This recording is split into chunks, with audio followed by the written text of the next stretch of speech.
You have probably seen backtests that look nearly perfect but then fail in live trading.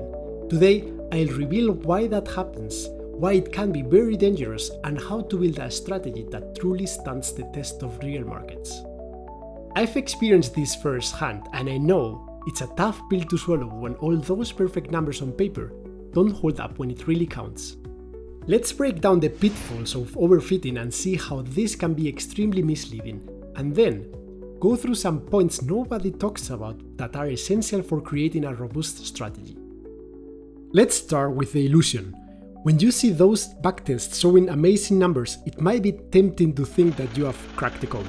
But here's the thing. Those perfect results can sometimes be the product of overfitting. And what does this mean? Essentially, your expert advisor or trading bot might be too finely tuned to the historical data. It's like it memorized every little random noise during one specific period, rather than learning to adapt to the true market conditions. And here is the key point. Incredible backtest results need to be backed up by something solid, like a reliable risk management system. There are multiple solutions. You can go for a high win rate or a lower win rate with a higher risk to reward ratio, but you really need to know the risks you're taking. Also keep in mind that using relative values is a must. Using fixed pips or points doesn't work in the long term. 200 points in 2010 isn't the same as 200 points in today's market. The context matters. And this is extremely dangerous. You can't start expecting the same as in the backtest and come back to an empty account. Now let's make sure we understand overfitting, and then I will share with you something that nobody talks about when it comes to automatic trading, and it's extremely important when looking for a new EA or developing your own strategy. So, what exactly is overfitting? Think of it like this. You are building a trading strategy and you keep tweaking it to perfectly match every little move in the past data. It looks incredible in the backtests because it basically memorized the past, but when live market conditions change, even slightly, your strategy can break down because it's not flexible enough to adapt. Imagine trying to fit a puzzle piece into one specific puzzle. It works great for that one, but it won't fit anywhere else.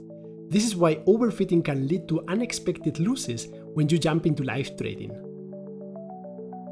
So, have you ever tried testing your strategy on data it hasn't seen before? What was the outcome? Because the risk here is pretty big. If your EA is overfitted, you are left with a system that can't handle volatility or unexpected moves. That's why it's so important to use testing methods that help make sure your strategy is actually robust. The goal isn't just to create a strategy that looks good on paper, right? We need something that can actually survive real market conditions. That's why it's important to develop your EA using a specific period of data that reflects current market behavior. For example, if you are working with the 15-minute timeframe, you might take the last 6 months of data to develop your strategy. This ensures your EA is built on recent price behavior rather than outdated conditions that might not longer be relevant. Next up, auto-sample testing. This means setting aside a portion of your historical data and not using it while optimizing your strategy. Instead, you fine-tune your EA on the data we defined before, our in-sample data, and only test it on your out-sample data. This makes sense, right? You want to see if your EA can perform well on data it hasn't seen before. If it only works on the data it was trained on but fails in the out-of-sample test, that's a huge red flag. It likely means your strategy is overfitted and not truly robust. For example, if you optimized your strategy using the last 6 months of data, you could take the previous 6 months as your out-of-sample set. This should be good enough to see that your EA can handle different scenarios. Or, if in your in-sample period you mostly see trendy markets, try testing it on a lateral period to see if it holds up. If your EA fails this test, it will be unreliable for live trading, or you need to find a way to filter for lateral market conditions. Another important step is stress testing. Try running your EA under as many different market conditions as possible. Take volatile periods, low liquidity conditions, check trending versus lateral markets, and also remember to use relative values for targets and stop losses. What I mean by this is, instead of setting fixed take profit and stop loss levels, adjust them based on the current market's volatility, or on the size of the previous candles, or on price structure.